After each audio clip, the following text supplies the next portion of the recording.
Oi, gente, estou aqui para convidá-los para o lançamento do meu mais novo livro, O Estilo de Lacan. É um compilado, uma discussão para tentar responder essa pergunta: por que Lacan é tão complicado? Por que Lacan é tão difícil? Eu queria fazer um pequeno debate, uma pequena conversa com vocês de lançamento, agora no dia 13 de junho, às 19 horas, às 19 às 22, na Escola Carandá.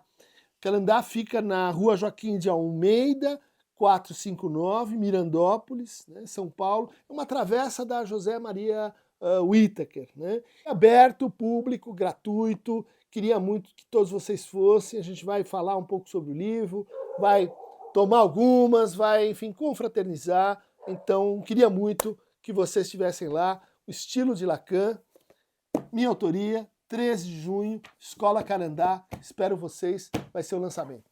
Abraço!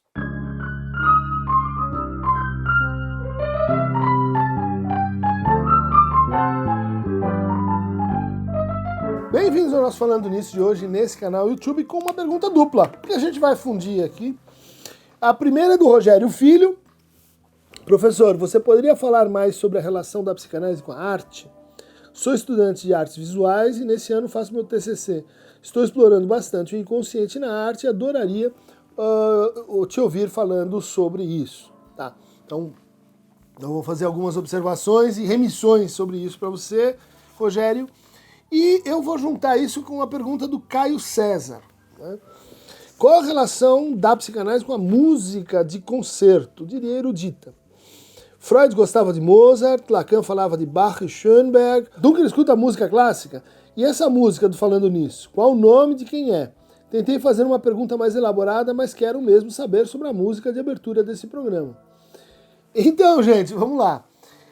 Em primeiro lugar, aqui, Rogério, a gente tem um curso sobre arte pela psicanálise, que é um curso detalhado, são 8 aulas, onde a gente vai passando pelas referências do Freud e do Lacan, principalmente na literatura, nas artes visuais, né? Você mencionou aí, né, a importância do surrealismo. A gente tem um vídeo sobre psicanálise e surrealismo, que eu recomendo para você, eu acho que o Bully vai por aí. Mas aí a gente passa pela escultura, pela poética, pelo cinema, enfim, é um estudo assim detalhado de como funcionam as referências e os usos que são diversos, né?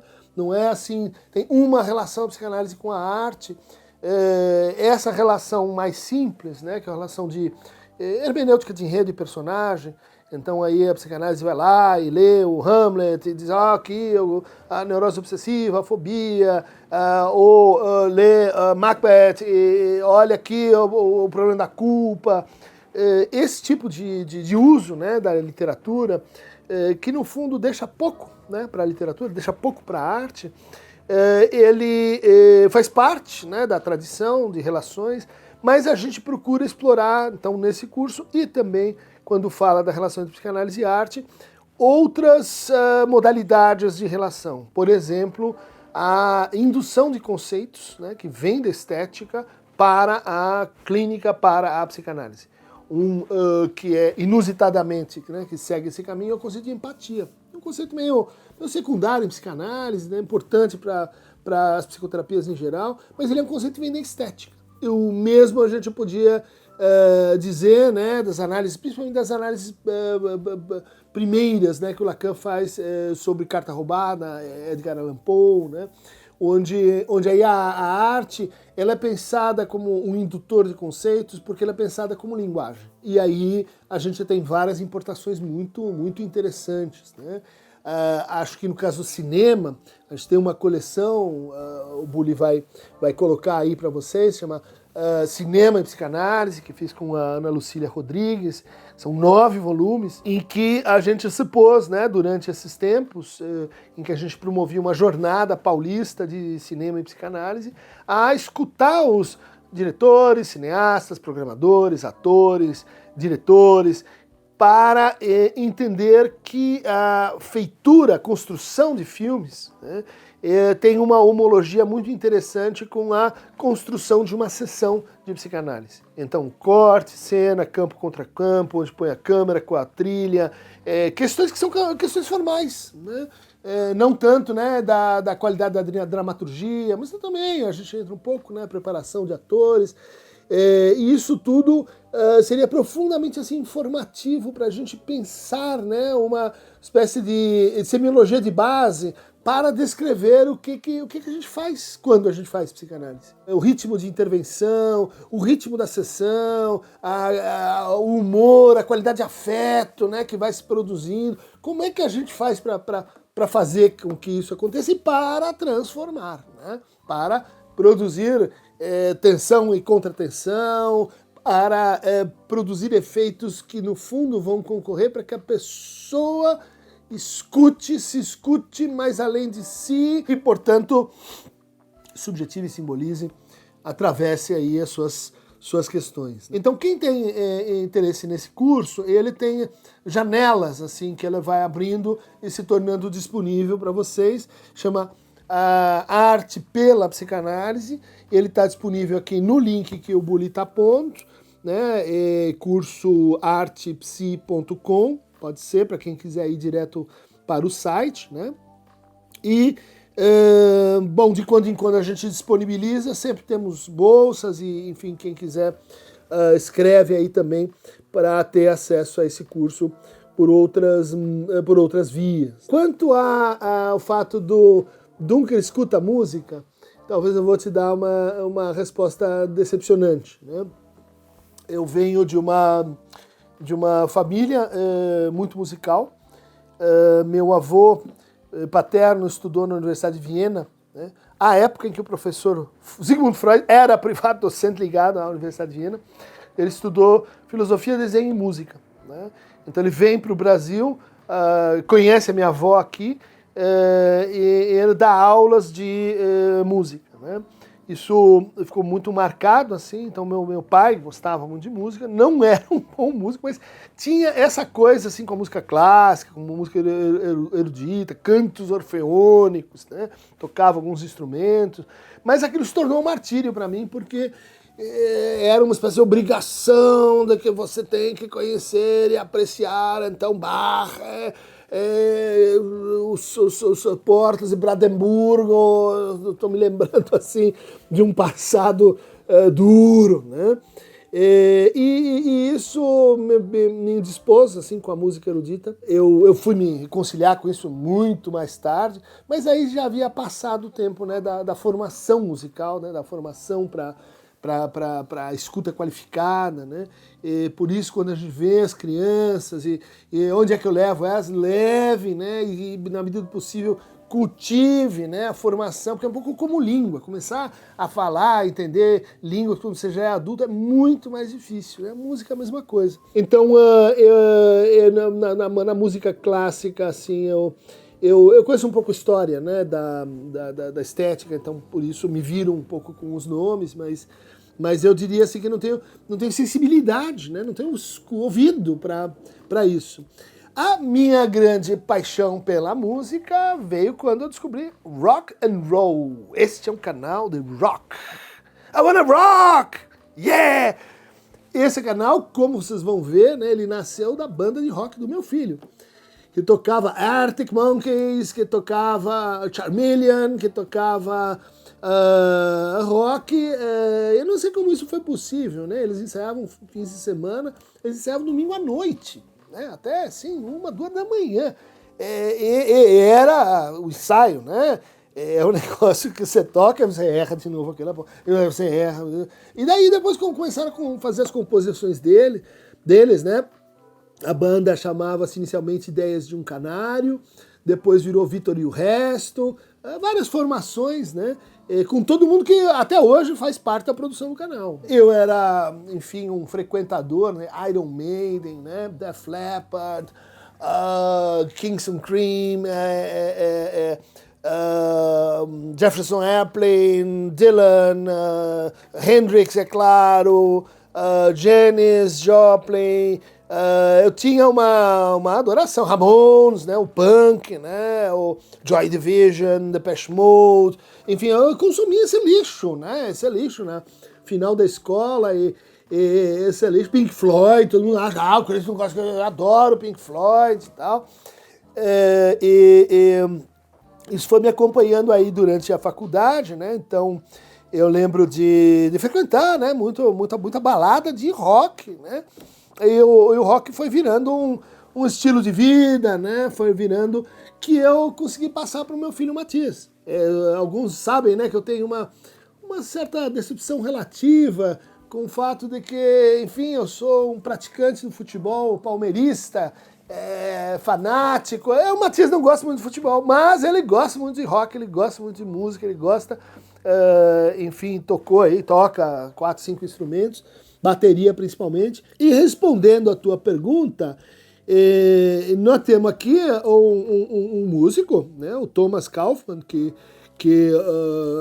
é arranjador, é compositor, fez a trilha musical de alguns videogames, né, como Dandara, né, não sei se você conhece, foi o Thomas que fez. Ele fez a primeira, né, depois tem uma segunda versão da nossa música de abertura, né? Que é uma música que eu acho muito legal, né? Quer dizer, o cara pensou aqui no nosso barato.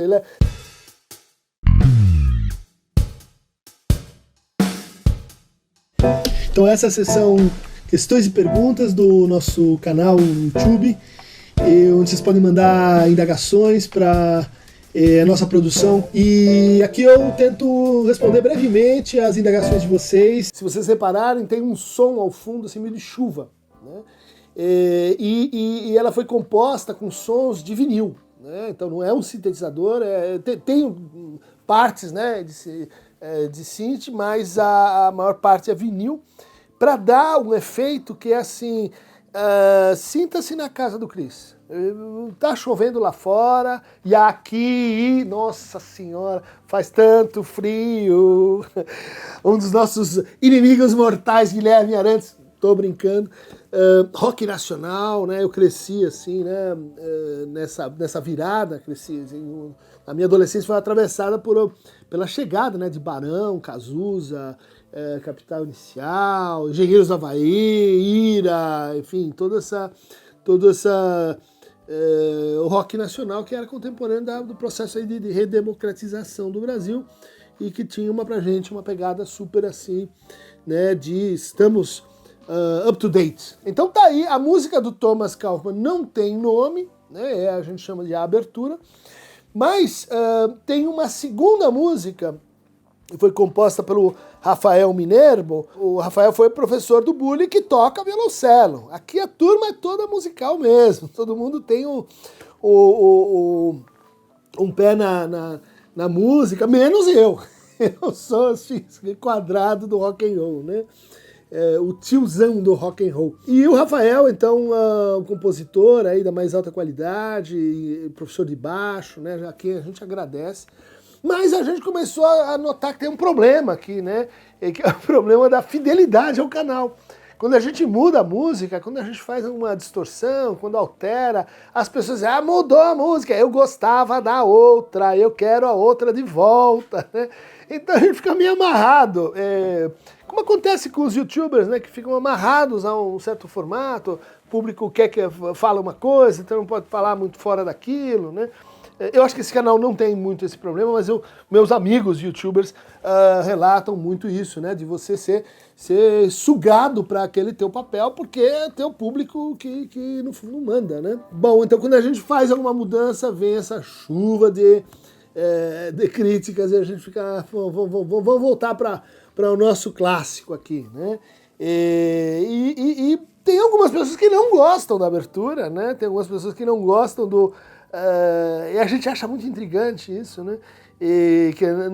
Gente que comenta as edições. Por que tantos cortes?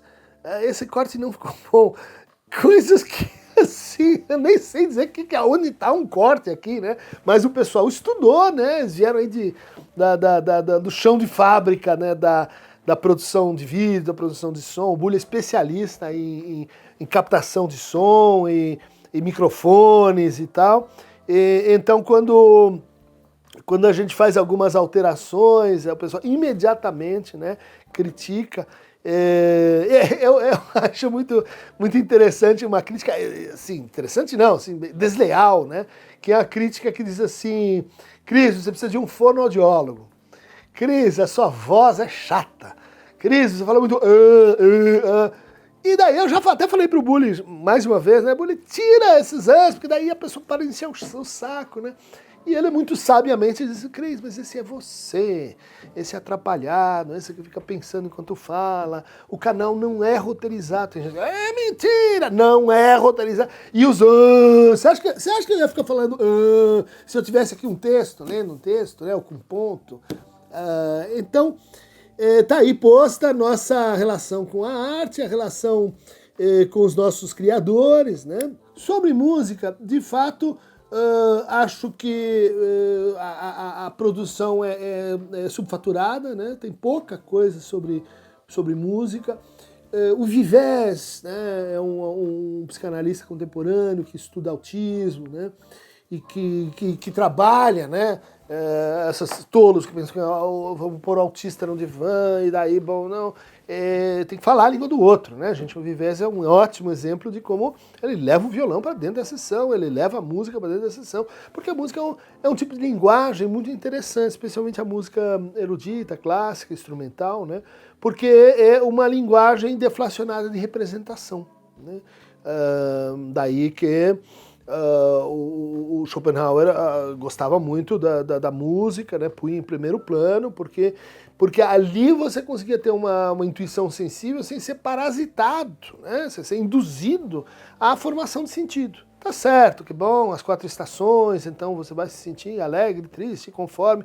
Isso é um cânone, né, um cânone da retórica barroca, que vem da reapropriação dos clássicos, né, Hermógenes, Gorgias, os clássicos retóricos da Grécia, né, tanto os áticos quanto os atenienses, né, e que vai estabelecer uma técnica de produção de afetos, né. Isso é muito interessante, né.